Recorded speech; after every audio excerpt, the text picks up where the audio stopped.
sobre las poblaciones, sobre la producción de alimentos, sobre las actividades de las personas del campo.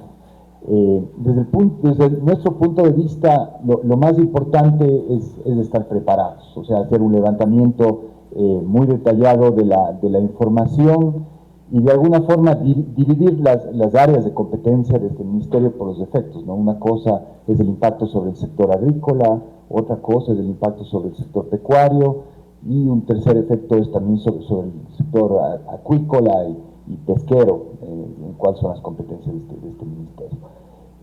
Obviamente el fenómeno del Niño, como todos sabemos, son cambios en las temperaturas del agua, en las corrientes, en la cantidad de agua que se evapora y que sube a las nubes y que finalmente se convierte en un exceso de agua en tiempos relativamente cortos, por lo que se produce inundaciones, por lo que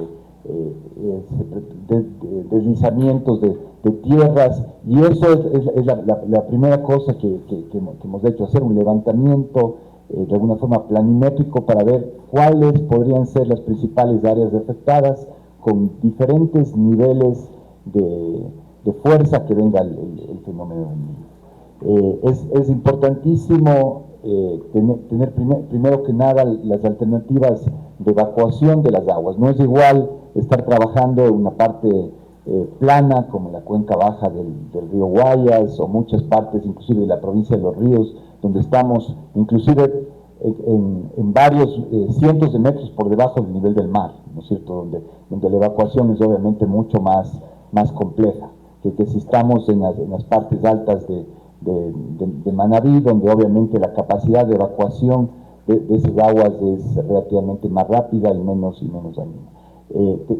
Una cosa fundamental es los tipos de cultivos que van a ser afectados. Es diferente la afectación y la fortaleza que tiene para las inundaciones una planta de arroz, que está acostumbrada a estar cubierta de agua, pero es diferente si está cubierta de agua solamente las raíces que si está cubierta de agua también el follaje, ¿no es cierto?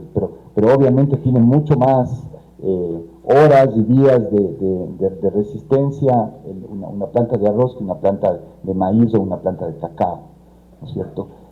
Por otro lado, también cuando hay exceso de humedad, cuando hay temperaturas altas, también tenemos un ataque diferente de plagas y enfermedades. Entonces, y ahí también viene el tipo de variedades que se recomienda para la siembra, en resistencia a hongos, en resistencia a insectos y también a la tolerancia al exceso de agua. Entonces, todos esos factores preventivos desde el punto de vista de los cultivos que se debe sembrar, de los insumos que se debe tener para, si es que hay una mayor presión, por ejemplo, en banano de sigatoca por el exceso de humedad, obviamente la cantidad de fungicidas que se deben tener almacenados tanto desde el lado público como sobre todo del lado privado es diferente. En el tema pecuario, obviamente, cuando hay exceso de agua, los animales se pueden quedar, o sea, primero, riesgo de que se ahoguen, o sea, hay que tener rutas de evacuación hacia las partes altas, zonas que no van a ser inundadas en ningún caso, a donde puede subir el ganado, y además ahí hay que ver si es que en esas zonas la cantidad de alimento disponible y también la construcción de reservas forrajeras para que esos animales puedan seguir siendo alimentados por cierto número de días.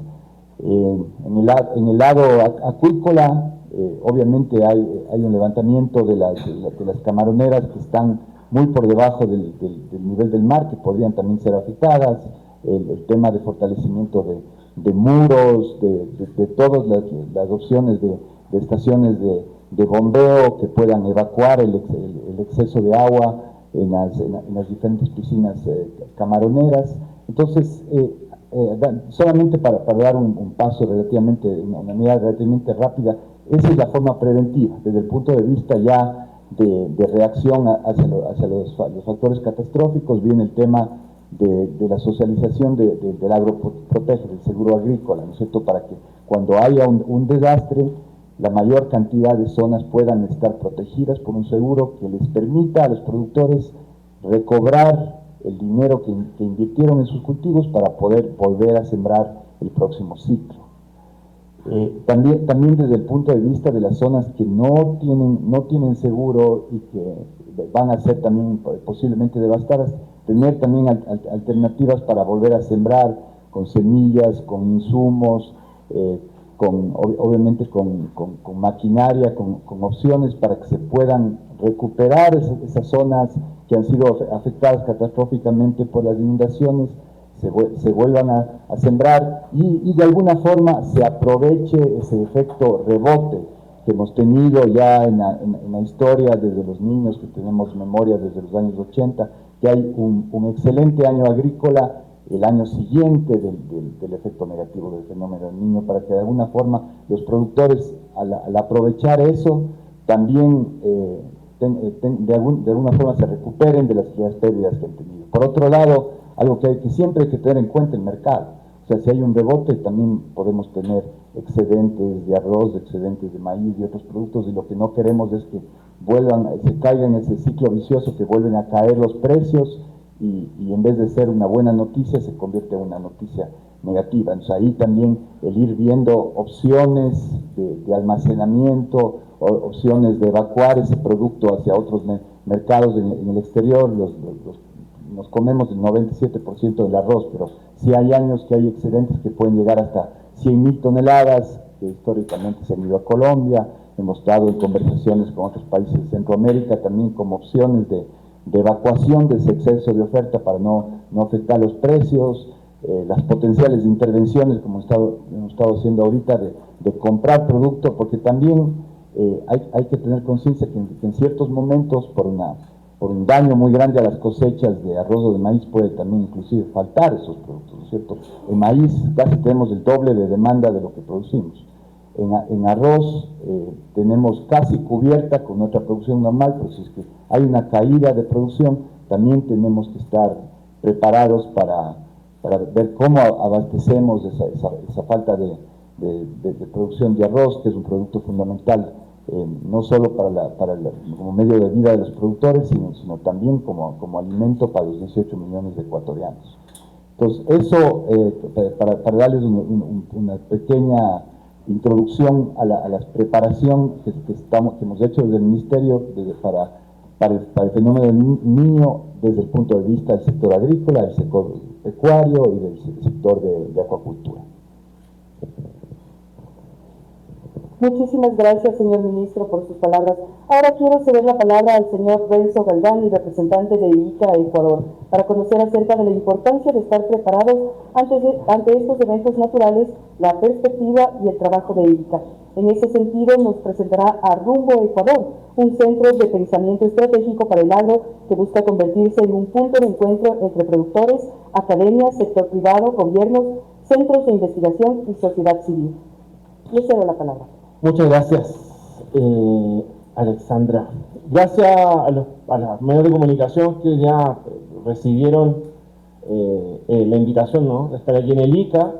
El ICA es el Instituto Interamericano de Cooperación para la Agricultura, que es lo que hacemos desde el año 42 en Ecuador. Lo que hacemos es dar soporte técnico al Ministerio de Agricultura particularmente. Hoy día ya el Instituto Interamericano de Cooperación para la Agricultura no entiende solo la agricultura, por ejemplo, lejana al medio ambiente, entiende que básicamente la producción debe ir de la mano con la protección de los ecosistemas, ¿no? Lo que nos planteamos un desafío, hace ya un año lo hemos vinculado con los viceministros, con los directores, los subsecretarios, hemos estado en estas conversaciones con los colegas del ICA, básicamente a establecer cómo un plan de contingencia que pueda manejar un ministerio en tiempos que van a ser relativamente similares. Lo que ocurre con este fenómeno del Niño se va a repetir el próximo año y el subsiguiente. Eso es lo que se espera climatológicamente.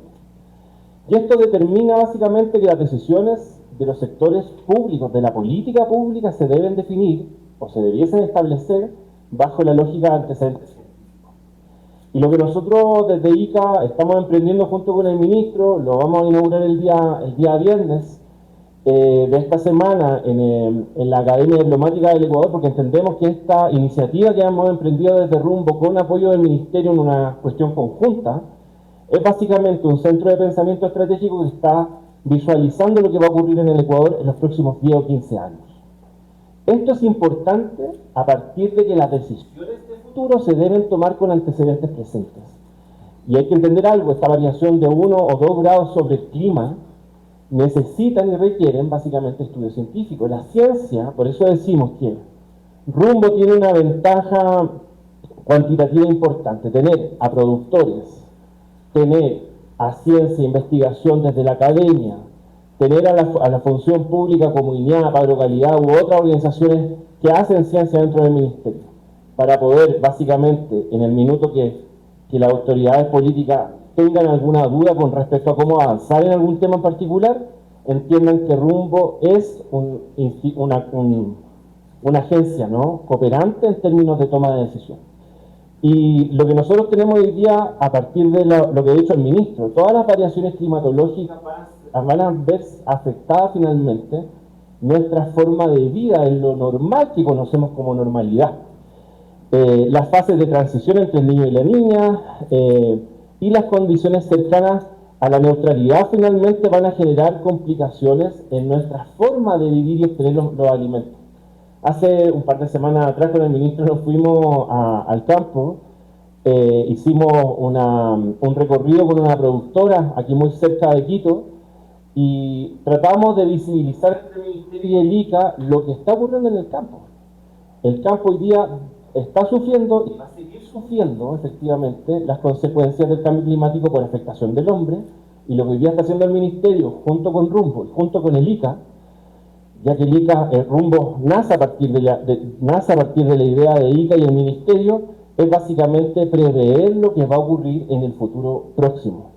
Es por eso que de alguna forma los proyectos que nosotros impulsamos o ejecutamos, mejor dicho, antes de impulsar, ejecutamos desde ICA, por ejemplo con Forexa, es que vamos a promover en el futuro próximo, en la inmediatez, esperamos que el próximo año partir, las prácticas de agricultura climáticamente inteligente. Vamos a fortalecer las capacidades locales para la adaptación y la gestión sostenible del recurso natural, e impulsaremos soluciones basadas en evidencias para aumentar la resiliencia de los territorios con enfoque de género. Pero además entendemos que, por ejemplo, los proyectos que hoy día impulsa o que ejecuta ICA, como por ejemplo el proyecto de arroz sostenible, que finalmente promueve una producción más eficiente y con menos emanaciones de metano, finalmente se enfocan justamente en poder avanzar en cuestiones que dicen relación con básicamente sostener la forma de vida que tenemos. Por lo tanto, lo que les queremos contar, y nos gustaría poder visibilizar en términos generales, es que el Ministerio de Agricultura como Estado y nosotros como agentes cooperantes desde el año 42 en Ecuador, lo que venimos a buscar básicamente es poder, como lo decimos desde ICA, dar condiciones o dar mejores condiciones de vida para los ecuatorianos a partir de la cooperación técnica que brindamos nosotros. Eso por mi parte. Ministro, autoridades, examen. Gracias. Muchísimas gracias. ¿El ministro quiere intervenir un segundo? Claro que sí, ministro. Solamente sumando a lo que dice Renzo de esta maravillosa alianza estratégica que tenemos con ICA desde hace mucho tiempo, y ahora con el tema de Rumbo, que es una mirada más institucional hacia largo plazo. O sea, el tema del cambio climático ya es una nueva realidad. Entonces, lo que tenemos que hacer es aprender a vivir con eso, pensar mucho más, por ejemplo, en las alternativas de riego, porque ya las épocas de lluvia que nos traían la época de siembra en la sierra alrededor de octubre, en la costa la siembra alrededor de diciembre para que empiece el invierno en enero, llueva hasta abril. Ese orden climático que teníamos antes no lo tenemos más. Ahora tenemos un esquema diferente, entonces hay los mecanismos, las herramientas que tenemos a mano para sobrevivir y adaptarnos a eso. Está el riego, los seguros agrícolas, el tener siempre presente rutas de evacuación, planes de almacenamiento, de forraje para alimentar a nuestro ganado cuando no hayan, por ejemplo, en mi zona, ahí cerca de Cuenca, hay una época muy larga de heladas, donde desaparece básicamente el pasto y hay que tener una alternativa alimenticia que puede ser el silo, que puede ser el enolaje, que es un cambio un poco de de la cultura de acá, del trópico, y va más cercano a la cultura que tienen los países de 4 estaciones, donde por ejemplo en Wisconsin, donde está la gran ganadería de leche en los Estados Unidos, tienen 6 meses donde tienen nieve, entonces el ganado tiene que tener algo que comen en esas épocas. Entonces este es el mensaje, que esta es la nueva realidad. Muchísimas gracias al señor ministro Juan Carlos Vega y al representante de ICA en Ecuador, Renzo Galván. Pero yo estoy segura que mis compañeros de prensa tienen preguntas, así que yo les invito a preguntar acerca de este plan de contingencia ante el evento de El Niño. Vamos, si me ayuda mis compañeros, por favor, con las preguntas. Señor ministro, buenos días. ¿Cuántas personas tienen cobertura de estos seguros agrícolas? Tal vez se tiene un estimado por provincias o por regiones, y la inversión que se ha destinado para este año y en comparación con periodos anteriores.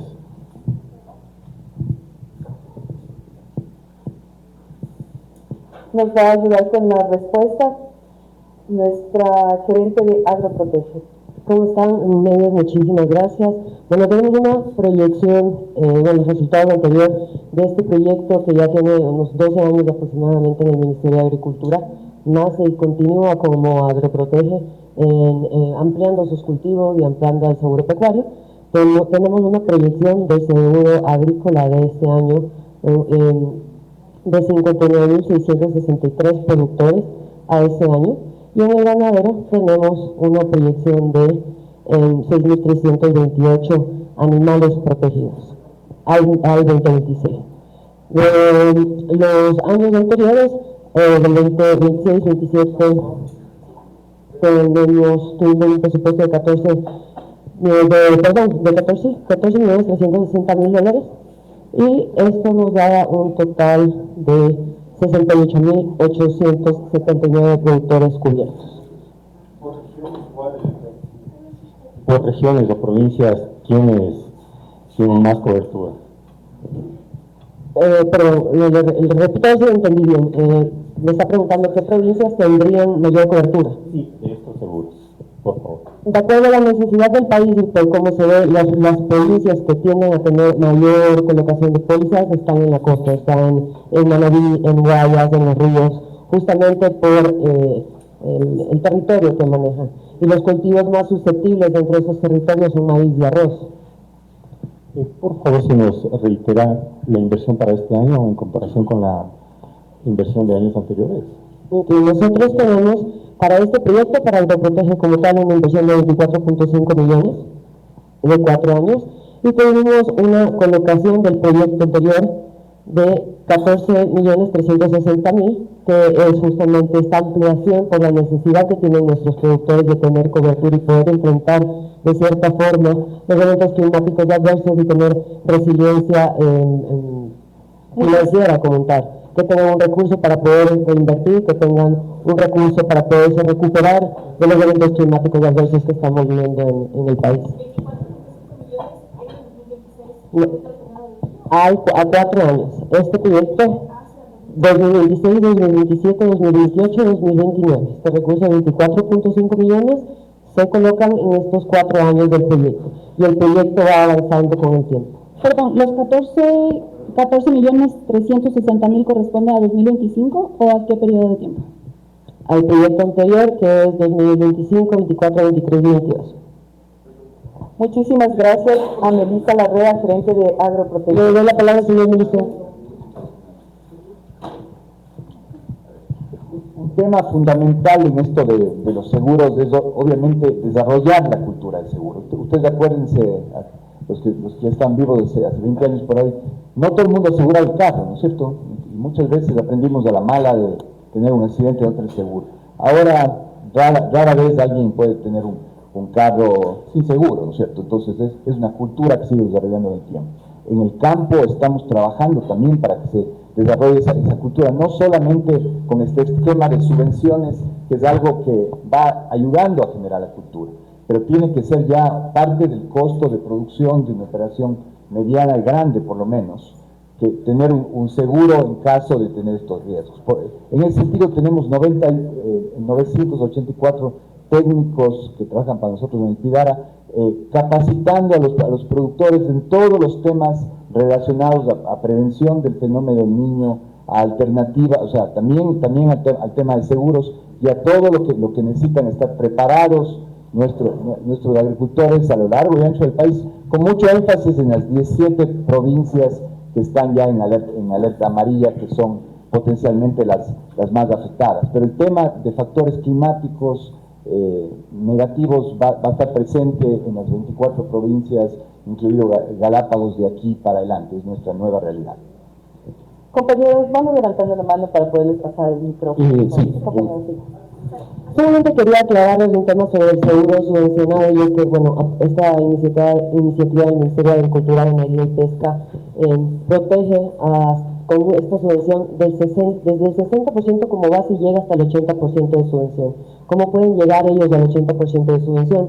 Y es a través de 4 actividades del positivo. La una es pertenecer a la agricultura familiar y campesina, que ya haya contado previamente con una póliza de seguros, que tenga el certificado de buenas prácticas de agrocalidad y que tenga vía. Entonces, con esto nosotros como ministerio podemos llegar a subvencionar hasta el 80% de la póliza, de la prima neta de la póliza para los productores. Y un punto súper importante es que tenemos el 7.3% de permeabilidad dentro del Ecuador y los productores.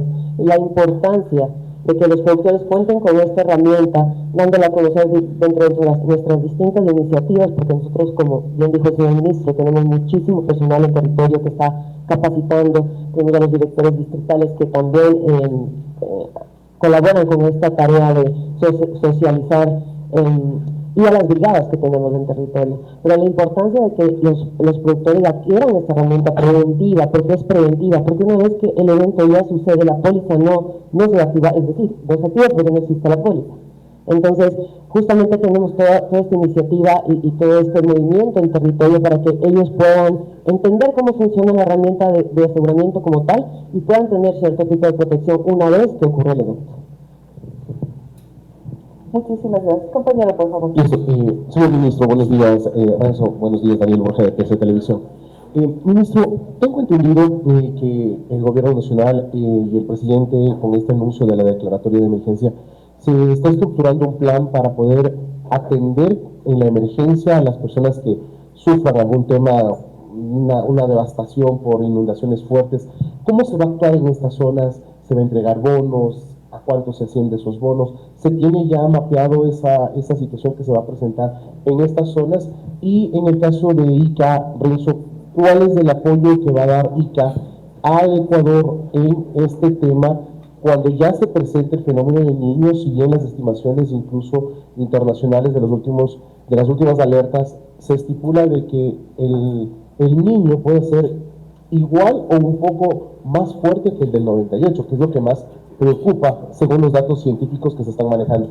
En ese sentido, un poco para que la gente nos entienda en resumen. Ya, estimado Daniel, este es obviamente una coordinación interinstitucional con la Secretaría de Riesgos, con el Ministerio de Infraestructura y con los ministerios que manejan también el área social en términos de kits alimenticios. Es toda una preparación para hacer una intervención coordinada con los gobiernos zonales. Hay los recursos disponibles en los diferentes niveles de declaratoria de emergencia que viene desde la Junta Parroquial, en la unidad más chiquita, a los GATS parroquiales y a los GATS provinciales, y a una declaratoria de emergencia nacional, que de esa forma también se va liberando recursos para eso. Por ejemplo, hay un recurso que tiene ahí una palabra medio complicada que es del Banco Mundial, que se llama el CAD-BDO, que son unos recursos que puede llegar hasta aproximadamente $300 millones, que es la liberación de hasta el 10% de los créditos no desembolsados que tiene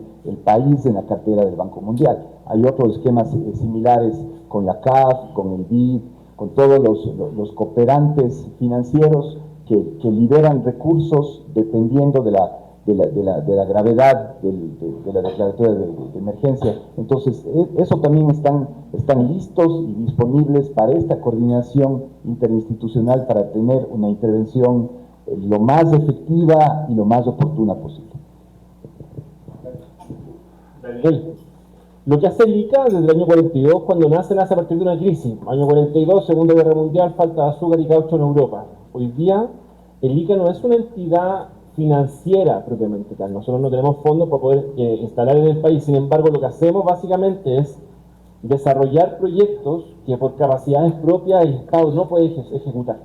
Entonces lo que tenemos hoy día, para responder tu pregunta, que es lo que tenemos orientado básicamente al fenómeno del niño, que es muy similar como tú lo planteabas ya al año 98, es que básicamente todos los proyectos que hoy día nosotros tenemos en ejecución y los que vamos a ejecutar están enfocados en algunos de sus ejes principales en poder contener el fenómeno del niño. ¿Me explico? O sea, es más bien un proceso adaptativo del ICA sobre los proyectos que está ejecutando. No sé si queda clara la pregunta. ¿Cuáles?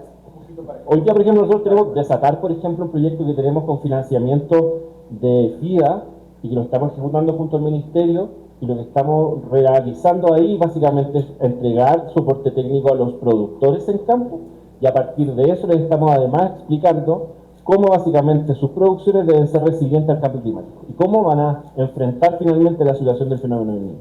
Forexa, que es otro proyecto que tenemos con el Ministerio de Medio Ambiente, que tenemos que justamente después de esta reunión justamente también conversar con el ministro, es también uno de los proyectos que van a tener ese eje y básicamente esa línea de acción bajo la lógica del fenómeno del niño, ¿no? Lo que te decía al principio es que esta temporalidad desde el 98 hasta el 2026 va a ser quizás lo que se prevé en términos científicos, que los rangos de tiempo sean mucho más cortos. Por lo tanto, la repetición de estos fenómenos los vamos a tener más de manera más frecuente. Y eso va a implicar desafíos para las autoridades, para los técnicos mucho más fuertes en términos de poder, en el fondo, adelantarse a estos problemas. Es más una proyección de que es para actuar de manera más coordinada en cortos tiempos, no esperar tanto. Si tú me preguntas a mí, yo tendería a pensar que lo que está haciendo el ministro hoy día, a propósito de poder coordinar la acción de todos los cooperantes internacionales, de tener a Rumbo al lado, que es un centro de pensamiento estratégico del agro, finalmente responde a lo que tú planteas, ¿no? Cómo enfrentar los desafíos futuros con coordinaciones mucho más acotadas en tiempo, entendiendo que esto va a ser repetitivo y más frecuente en el tiempo. ¿Sí? Compañeros, yo los invito a que tomemos este momento asiento, desayunemos, nos ambientamos un poquito más como amigos, y de ahí les vamos a dar tiempo para que ustedes vuelvan a hacer sus notas periodísticas, puedan grabar a nuestras autoridades y preguntarles otras inquietudes que ustedes tengan, ¿les parece? Entonces vamos a proceder con el desayuno y ya van a tener luego tiempo para volverles a preguntar, ¿les parece?